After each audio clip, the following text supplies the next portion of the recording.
it's not good for you, people aren't going to like it. Because that's the other thing too, is if that's who you are, at some point you do have to lean into it, or you're just going to go through your life pretending to be somebody else. And nobody's ever really going to like you anyway, because you're going to pretend to be somebody else.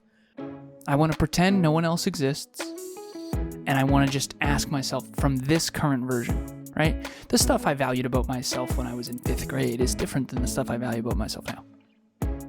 So reassess. What do I value about me now? Next Level Nation! Welcome back to another episode of Next Level University, where we teach you how to level up your life, your love, your health, and your wealth. We hope you enjoyed our latest episode number 1406, One Thing They Don't Tell You About Manifesting. It was somewhat of a hardcore episode, but again, at the end of the day, I want to make sure that you are achieving the level of success, whatever that means to you, in your life. And I felt that was a necessary episode to do. Today, for episode number 1407, some of our most valuable traits are the ones we're most scared of. Was on a podcast the other day, and we were talking about, it was an amazing podcast. It reminded me I have to email the host. And we were talking about my story and the old job I used to have, and how several times in my life I have gotten opportunities, and the people said, it's because of your personality. You have a really good personality, and I feel like you're a positive energy. And I think for a while, I forgot how important that was, and I tried to be something that I wasn't. Alan and I interviewed Steven Kotler. Steven Kotler he's written many books, but the book that I had read most previously to us interviewing him was called The Art of Impossible. And we interviewed him about that and about flow and all these other things.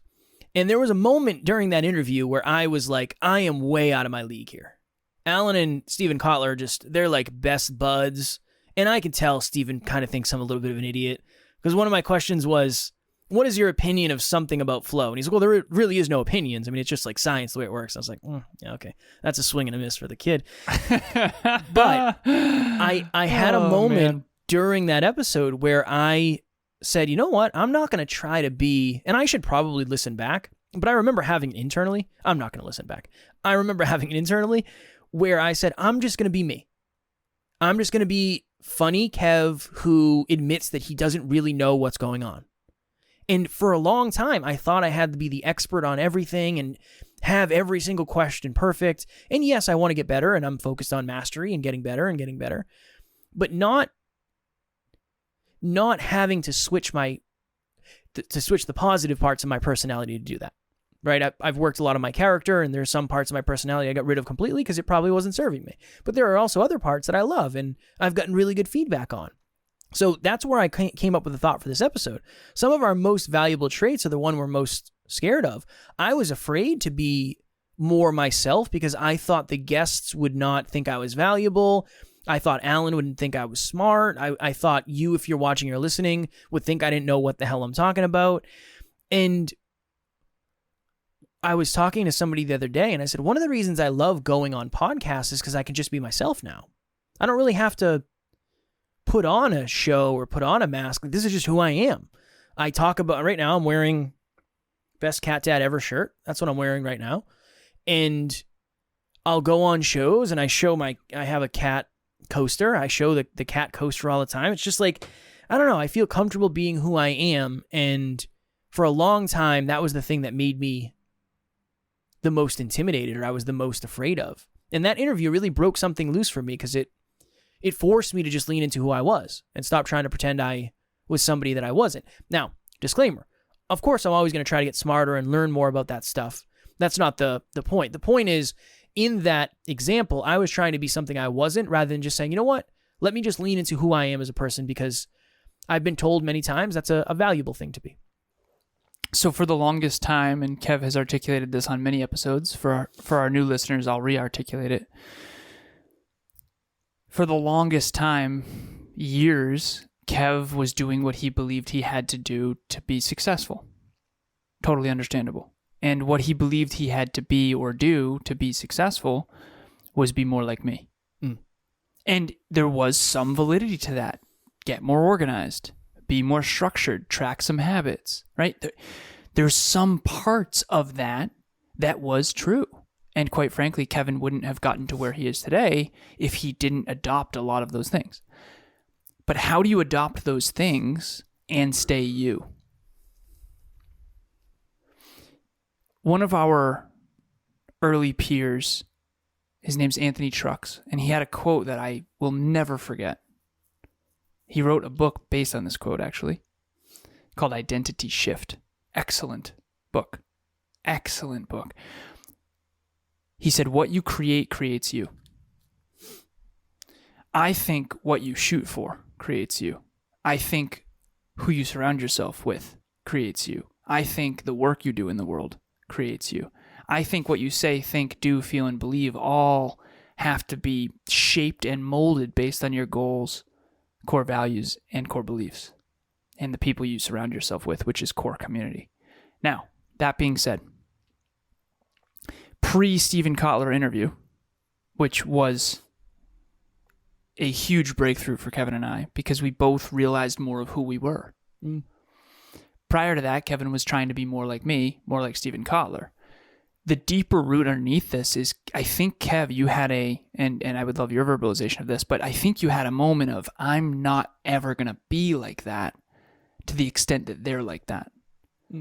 And so I had studied neuroscience for years, peak performance, and obviously Steven Kotler is all of his books are about peak performance and neuroscience, success, and how to do the impossible. I've been studying how to do the impossible my entire life. Even sharing that is scary for me.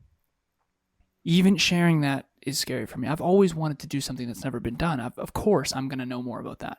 Yeah. Right? Just like Kevin was always good at relationships, always focused on relationships. Of course, you're going to be better at that. That's okay. How can I take the parts of Kevin that are magnificent, learn from those, adopt those, figure out how they're unique to me? Why can't Kevin do the same with me? Why can't we all learn from everyone in terms of warnings and examples? And how do we not lose ourselves in this growth journey? And so prior to Steven Kotler, Kevin was trying to be more like me. After Steven Kotler, he was basically like, screw it, I'm not going to be like Alan at all. And he swung the pendulum the whole other way. And then I had a mini freak out where I said, I'm scared to outgrow you because, yeah, maybe you shouldn't try to be like me, but you definitely have to do something. I got to do some work. You could do so. That was the Call of Duty days. There's a lot of video games being played at that point in my life. you leaned right back, full reversion. Back. I didn't know. It's, you want to talk about an identity crisis? What do you do when you realize the person you're trying to become is not the person you want to be? That's like, I talk about an identity crisis, right? And not that I don't want to be Alan, but it wouldn't serve me. I'm not supposed to be exactly like Alan. Can you go through what that was like for our listeners? The whole process? Yeah, because I think part of you realized you couldn't be. That was another piece of it too. I think I've always known that. I just think in that moment it was almost like, I wonder if that was the first time you ever understood at the level I understood that I'm never going to be like you. I don't think I understood at all what I've been still trying to figure out what I am and who I am and Ever since you and I started, from the first time you and I reconnected in probably 2016, I think we reconnected, right? 2015, 2016. Swimming to the dock drunk at 3 a.m. I almost drowned. That was not a good idea. Dumb idea. I would punch that version of Kevin in the throat. Like, dude, come on. First of all, you sink like a rock. Second of all, you're not a good swimmer. Third, you're hammered. Don't try to swim out to the dock. This is like not serving you here. This is not a good idea. I made it. I'm here. But I would have saved you. I appreciate that very much. I probably would have fought you by accident. I probably would have pushed away. Like, save yourself. From the time you and I reconnected, I've been trying to be more like you. Like, what books do I read? How do I track habits? What do I need to know about money? So, yeah, I mean, I've pretty much spent the last, up until that point, it was every day trying to be more like Alan. And then listening to the book, studying, taking notes, figuring out the questions I wanted to ask. Then the interview, it was just like, that was a really interesting interview for me because I knew I could tell. I was like, I'm not being me right now. I'm almost afraid to be me. Like, I'm supposed to be the one who's not as smart. And again, I don't mean that as beat up Kevin. Like, that's, if we were doing a different podcast, it would be like The Genius and the Comedian. If we were naming it, right? There's a podcast out there called The Fighter and the Kid. The fighter he used to be a professional fighter, and the kid, he acts like a kid. He's a 40-something-year-old man. I don't know where they came up with their name. But for you and I, it would be like The Scientist and the Comedian, or The Genius and the Comedian. That's always how I've wanted to be, but I never thought I could be. And the thing that's been very impactful for me, Alan, is I'm going on all these other shows and you're not around. So it's like, I don't know. I'm going to say whatever I think. There's no back and forth. It's like, what I say is what I'm going to say, and I'm going to do my best to add value, and I'm going to try to make people laugh, and I'm just going to be real. I'm going to keep it simple.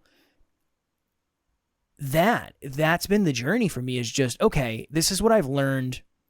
How do I pour that into Kevin and then not change Kevin? It's like adding food coloring to a drink. You're not changing the drink, you're changing the color of the drink. And then maybe you add like a different color. It's like, oh, now it's a different color. But it's the same drink. It's the same liquid in the same container. That's how I'm trying to think of it. Is I've learned so many things, but there are parts of me I don't ever want to leave behind. I don't ever not want to be able to make people laugh. I don't ever want to not be able to crack a joke. I don't want to be the serious one on the team, right? I don't. Somebody asked me, I don't know if I said this. Somebody asked me on a podcast recently, they said, would you rather be liked or respected? I said, liked, 100%. 100%. I'd rather be liked, because that's who I am. And I do believe if you like me, you will respect me. I do. I don't know why it has to be one or the other. I don't know who came up with that question. I feel like it's very pessimistic. I think you can be both. I think you can't optimize for both. Yeah. Well, I'm optimizing for being liked.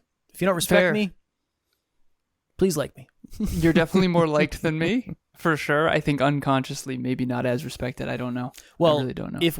If you and I are doing it the right way, if I'm doing it the way I want to, isn't it a trip how I spent the beginning wanting to be more liked and dialing myself down, and you dialed yourself up to try to be more respected, and then after Stephen Kotler, we both were kind of like, I've been more. See, this is my belief. I've been more respected lately because I've just been myself. I have so many amazing people that reach out to me and ask me for stuff, and I get so many kind words, and it's just like, I appreciate it. I'm just being me. Thank you. I thank you so much. I appreciate the fact that you value that. I just want to be me. I want to be me. There's something to that. Being you is the hardest thing in the world. I'm serious. It's for our listeners. People say just be yourself. I know. Thank you. I know. Thank you for the fortune cookie quote of just be yourself. All of us, first of all, be the best version of yourself. And it's like, okay, well, who is the best version of me? And can I better my best? It's like how many I knew you'd go there. Of course I have to. It's so difficult to be the best version of yourself. To go back to the original part of this episode, what are your favorite parts of you? That's a great question to ask. It is a great question. And you got to answer it confidently. That's where it's hard. A lot of people have probably said, hey, don't own your greatness. There are a lot of things about you that other people aren't going to give you credit on because it makes them insecure. Or they've 100%. Been raised in another situation where you're not allowed to own your wins. Some of the sweetest people I've ever met think that's a bad thing. Like, that's wonderful. You're wonderful. You're a wonderful human. You're a wonderful human being. Yeah. But I know.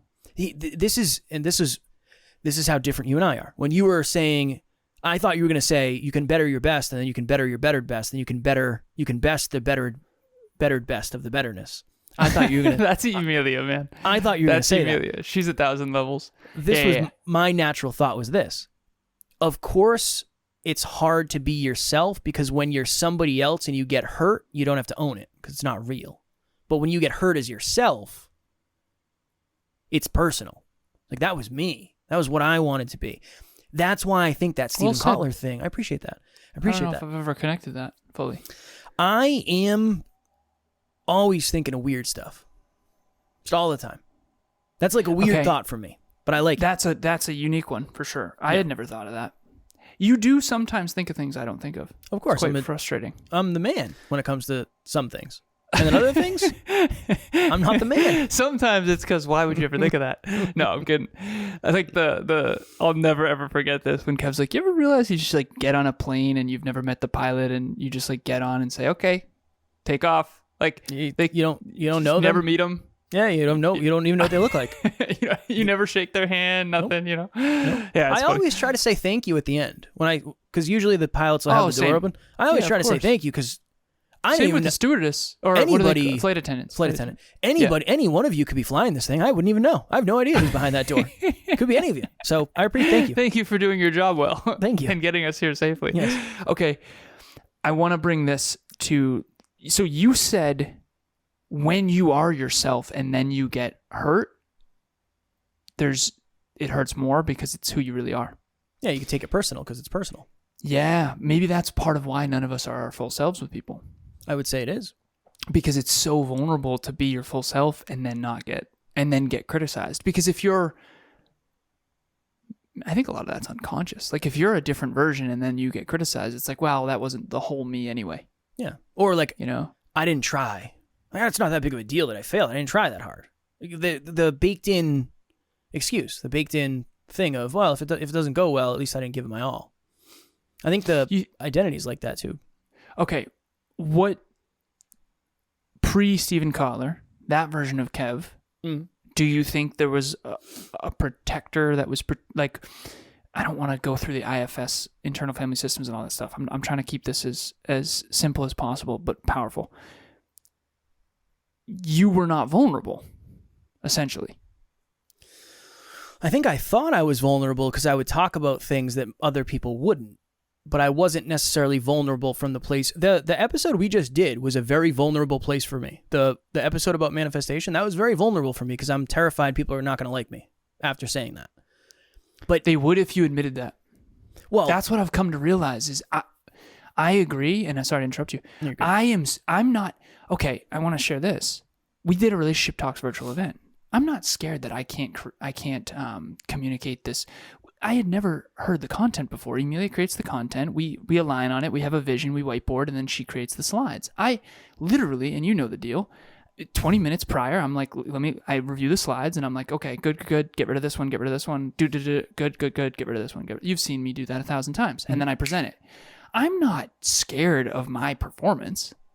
I know I'm going to do really well. I'm scared to steamroll the whole thing and then have her be upset with me. That's for some people, it would be vulnerable to have 20 minutes to prep and then they're afraid they're going to fail and suck. I'm not afraid to suck. That's not vulnerable for me. I like sucking. It's all good. I suck all the time. It's not fear. I don't have any fear around sucking. My fear is actually outshining. My fear is Kevin being upset that I did so much better than he did and then him and my relationship suffering because of it. I'm fearful of coming off as arrogant and being disliked and having people not like me. I'm fearful of the audience thinking I steamrolled Emilia and didn't give her a chance to speak up. Yeah. I'm not afraid to suck. That's not a... So a lot of people's vulnerability is actually like, oh, I don't feel like I'm going to be good enough. I don't think I'm going to be capable enough. Right. I don't have that. Whatever that is, that's not a thing for me. What I'm scared of is definitely coming off as arrogant, being disliked, sharing uncomfortable truths with other people that I know will help them, but they'll villainize me. Because you either have to villainize me and or villainize what I'm sharing, or you have to kind of look in the mirror a lot of times. Hello, my name's Eddie Pinero. I'm the founder of Your World Within, and I wanted to take a second and just express how valuable working with Alan has been. His ability to help me create clarity and maintain focus on my big picture goals has been huge. You know, he's been a huge asset with the roadmap as well. The day-to-day things, the little things that we sometimes overlook. I think anyone looking to, grow themselves, grow a business or both, would truly benefit from having Alan as an ally along the way. Again, great mind, but more importantly, solid dude. Like if I say you won't be successful without hard work, it's a big mirror. Because if you're not hardworking, you have to either say, screw Alan and what he just said, or look in the mirror and go, you know what, maybe I'm a little bit lazy. And honestly, you might be lazy. I don't know, right? But that's very possible. I'm lazy all the time. Seriously. Like, compared to what I should be to get to my goals, I'm like pretty lazy. It's alarming as your business partner. I'm out here crushing it, son. But again, based on your own standard. I'm just kidding. So no, it's funny. I needed the funny thing because I saw you. Vulnerable. You were looking off into the distance. You know why it's vulnerable for me to share that? Because if I think I'm lazy, I think other people are going to think I think they're lazy. No. I'm putting me up against a much higher bar based on my goals. Yeah. If you had the goals I have, yes, I would consider you lazy, for sure. If you had the exact same goals as me, Kev, you're immediately not hardworking enough. Do you know what I mean? There's a reason I don't. Right. And I don't think I'm ever able to articulate all that. But what I want to bring home to the listeners is that it is the most vulnerable place to be yourself. And I think it's because of what you just said. Because when you're yourself and you're not accepted or you're rejected, it cuts that deepest wound of whatever, my stepdad didn't like me or my mom didn't approve or whatever it is. Yeah. For you, for whoever, like in high school when you were laughed at, not accepted, I decided very young that being smarter than other people was a bad thing. And at some point I have to just own it, right? I mean, yeah. I can't spend the rest of my life saying, oh, I wish I was smarter, like it's just not, I don't get to be me. I am smart. That's okay. Of course. But it's so vulnerable to say that. If I say I'm dumb, that's not vulnerable at all. That's like totally, no, I'm so stupid. I do stupid stuff all the time.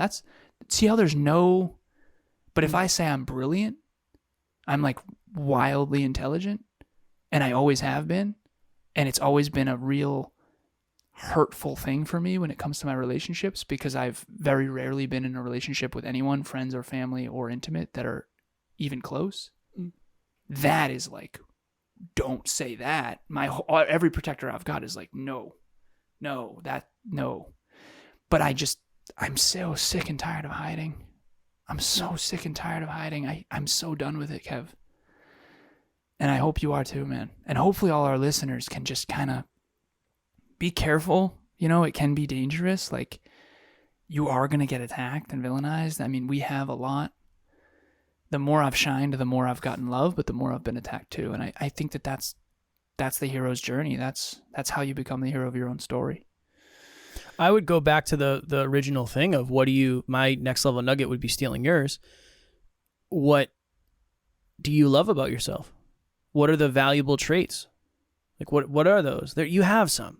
There's nobody out there who doesn't have some really awesome, valuable traits. 100%. I mean, everybody has them. Everybody has something. Just like everybody has negative traits.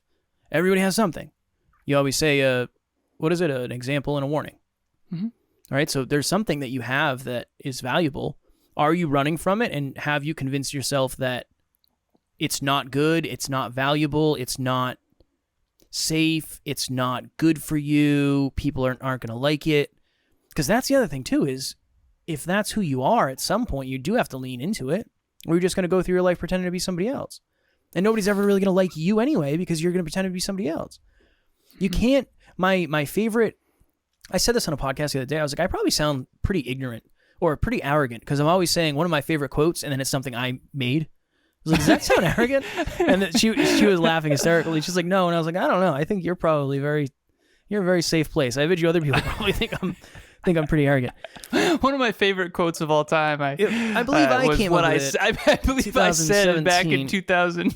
No, I believe it was 1976 in my inaugural address. What were we talking about before? You were talking about be yourself. Oh yeah, the only way to find your people is to be yourself. That's it. The only way to find your people is to be yourself. If you're pretending to be somebody else, you're going to find other people who are pretending to be somebody else. Mm-hmm. And you'll never actually be valued for who you are, because you kind of got to knock around the dust of who you are and say, oh, you know what? I don't really like that about me. Let me change that. But you'll never get the opportunity to change or lean into this stuff if you don't actually practice it. That's my next level nugget. All of that. Last layer. Yeah. What, Kev, happens if you look at something you don't like about yourself and you realize that you can't change it? like me being 5 foot, whatever, depending on the day, 5'3", 5'4". Depending on your self-esteem at the time. I used to say, I think I used to try to say 5'6". I actually think I thought I was that height. And then I remember, I think I measured myself and I was like, interesting. That can't be right. This thing must be bent. I think you just got to own it. You got to own it. This is the thing. And again, I talk about my height because that's one of my biggest insecurities. I don't have a ton of insecurities, but that's one of them. Worst case scenario, somebody listens to this episode, reaches out and says, "Hey, you're short." It's like, no, I know. That's what I was saying. I was actually saying the same exact thing on the podcast. It's the same exact thing. I said the same thing you're saying. You're just trying to hurt me with it. How hard was it for you to post that photo of me, you, and Matt? Because Matt and I are both 6 foot, whatever. Not as hard as it would have been. When was a time in your life where you never could have posted that? Oh man, at the beginning of this journey, it would have been really really hard. I still would have done it. I mean, I have pictures of you and I from the very beginning. Remember, there's a picture of you and I in my kitchen in New Hampshire. I had my slippers on. Yeah, like that was. I never even noticed that. I do. So, well, because you're looking down, I'm looking up. Your neck strains a lot more when you're looking up than when you're looking down. That's you probably wouldn't notice. But I think a lot of the insecurities that we all share, or all have, I should say, not that we share, but I think we think about them way more than other people do. Yeah. I think that's why insecurities are the deepest insecurities are so challenging, is because you go through your whole life trying to get around them and hoping nobody else notices them. So you're always thinking about them. Mm-hmm. You're always thinking about them. And then when you ruminate on them, they get worse. Instead of accepting it. Yeah, it's like, I wonder if is Alan going to be weirded out? Like when I hug him, he's going to have to bend down. Like that, I think you just obsess over it. Never once. Remember I told you about my nose being crooked? Yeah. And you were like, I never thought about that once. Yeah. I was like, last thing I'm doing is 1,000 times. Measuring your nose's perfection. It's like, I don't care what your nose looks like, son. Whatever, man. It doesn't matter. Can you speak into a microphone or not? Yeah? Cool. Don't worry about anything else. It's something you can't change, it's something you got to own. But that takes time. I want to do a better job forever, based on our episode about manifestation, of saying there is no overnight thing. You're not just going to say, you know what? I have an insecurity, I'm going to get over it. Like, sure, you can say I'm going to get over it, and then you can start the process, but it takes time. It takes a lot of time. I still have moments of insecurity in the gym where, I'll walk by somebody and they're like 6'5", and it's like, I wonder if that person thinks they could eat me. I have those thoughts, and it's funny to joke about, but I have those thoughts. I don't know. I don't know if I don't think that's ever going to fully go away. No amount of money, no partner, no home, no success. Yeah. I don't know.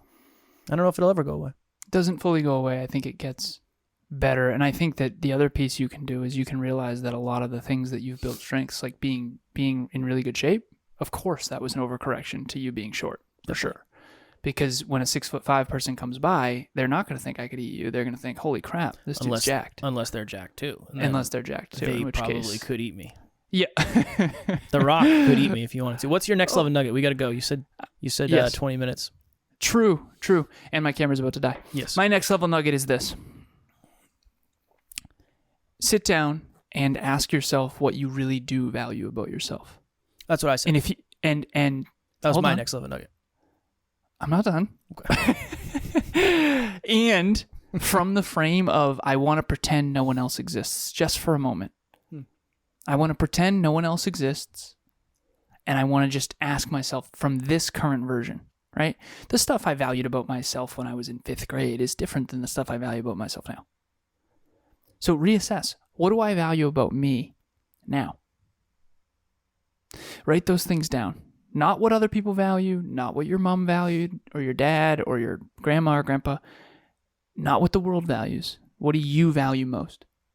And what I think you'll find is what one of my clients found, which is those are the things you're actually going to have to dial up, not down, in order to achieve your dreams. And a lot of insecure people do want us to dial those things down because that makes them uncomfortable. Kevin leaning into the fact that he can get jacked really easily, of course it's going to make anyone who's insecure about bodybuilding. I don't know if I would say it's easy. I still have to put in a lot of work. I feel like you're taking away some of my credit here. No, but you know what I'm saying. Yeah. It's definitely I mean, dude, you brought it back. What? It's been 3 weeks, and you're like, look like a bodybuilder again. Come on, it's been man. longer than 3 weeks. How long you been dieting? I was dieting before I got my surgery. Not seriously, though. Definitely seriously. Really? Hmm? Oh, okay. Well, sorry to devalue your work ethic. It is. Statistically, my genetics are very good. Definitely. For bodybuilding. Not for being in the NBA. No, probably not. Probably not. But that's what I would say is that the things that you really value about yourself most, if you really sat down with it, you probably have to dial those up if you want to be fulfilled. You can't be fulfilled when you're not being yourself, which is why we got to do it. We got to do it. We got to let that light shine. We got to do it. That was the longest next level nugget ever of all time. That was a whole nuggets. Hey, I'm leaning into me. I'm long-winded. Where do you get nuggets from? That was the whole chicken. Chicken nuggets. I had chicken nuggets last night. I had pizza last night. I also had some pizza. Real quick before we go. Do you say Pop-Tart or Pup-Tart? Pop-Tart. I did a story about Pop-Tarts, and I put the transcription on it. It said Pup-Tart, and I was like, oh, no. It was very funny to me. I say Pup-Tart, evidently. You do? Hmm? Oh, they spelled it wrong because the transcription. I said it wrong. Yeah, it's not on them. It's on me. Okay, we're going to go now. Next Level Nation, this is one of the best things that has ever happened, the most successful things we've ever done. I've been talking a lot about doing free calls with Alan, and every time I do, a bunch of people book on Alan's calendar. I love it because his calendar is filling up and he's getting overwhelmed with calls, and it's great for me because he's actually doing something for the first time in a long time. No, I'm just kidding. He's getting to meet the community, and again, that is what we've built this entire thing on, and we wouldn't be able to do this without you. It would just be two guys talking into microphones with crickets. So if you are interested in connecting with Alan, we'll have the link in the show notes.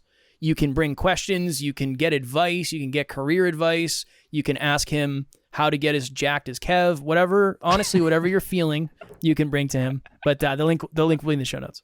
You have a lot of audacity on this. This is the longest Kevin's worked on a Saturday in years. This is outside of my window. Yes.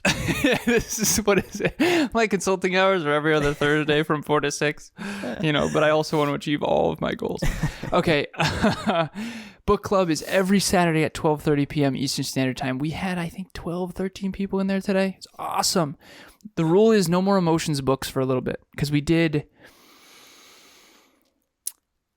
a Brene Brown book, Dare to Lead. Then we did Cleaning Up Your Mental Mess by Dr. Caroline Leaf. And then we did How Emotions Are Made by Lisa Feldman Barrett. No more emotions books for a little while. We all need a break. So if you're in book club, you know what I'm talking about. So instead, we have 5 options. Limitless by Jim Quick, which is learning how to accelerate learning. Cool. High Performance Habits by Brendan Burchard. Awesome. How to get the habits for success. Your Erroneous Zones by Dr. Wayne Dyer. It is about errors in thinking. Erroneous zones, errors in your thinking. Okay? Indistractable by Nir Eyal, how to stay focused in a noisy world. And then Peak Performance by Brad Stolberg, which is all things peak performance. I don't have a good tagline for that last one. But if you vote for High Performance Habits, I will be thrilled. Right now, Limitless by Jim Quick is ahead by quite a significant margin. So let's fix that. That's what I voted for, even though I'm not attending. I think make some rule or something. No, the people need it. The people need. Yeah, no, that's a good one. You've said I've never read the book, but you've said many things about it, and I've read High Performance Habits, and it's good. It's a good book, but they're all kind of the same. They're not all, I'm offended. They're not all the same. No. Limitless is awesome. The habit books. A lot of the habit books are very similar. Oh yeah, for sure. Yeah, I don't look. Yeah. I've never written a book, so I can't imagine what it's like. I'm not saying anything negative. I'm just saying Atomic Habits. High Performance Habits. You've done Atomic Habits, right? Oh, yeah. So yeah, we already did Atomic Habits. That's what I'm saying. Okay. So vote for Limitless by Jim Quick. It is an excellent book. High Performance Habits is as well, though. It is. I'm not saying it's not. I'm just saying.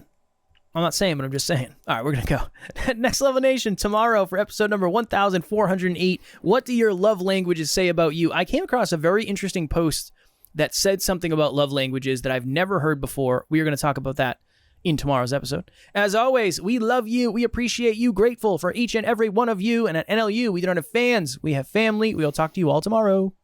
Keep valuing yourself, your true self. Next Level Nation.